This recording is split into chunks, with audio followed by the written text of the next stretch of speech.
தொட்டு தொடரும் திராவிட பாரம்பரியம். பணம், பதவி, வசதிகள் எவ்வளவு வந்தாலும் திருடினால்தான் என் மனது மகிழ்ச்சி அடைகிறது என்று உண்மையை ஒத்துக்கொண்டார்.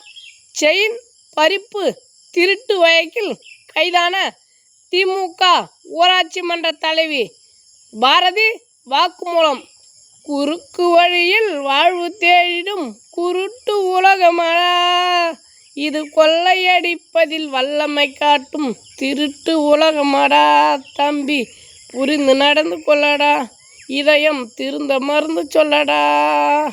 குறுக்கு வழியில் வாழ்வு தேடிடும் குருட்டு உலகமடா, இது கொள்ளையடிப்பதில் வல்லமை காட்டும் திருட்டு உலகமடா. தம்பி, திருந்த மருந்து சொல்லடா, இதயம் தெளிந்து நடந்து கொள்ளடா. நன்றி, வணக்கம்.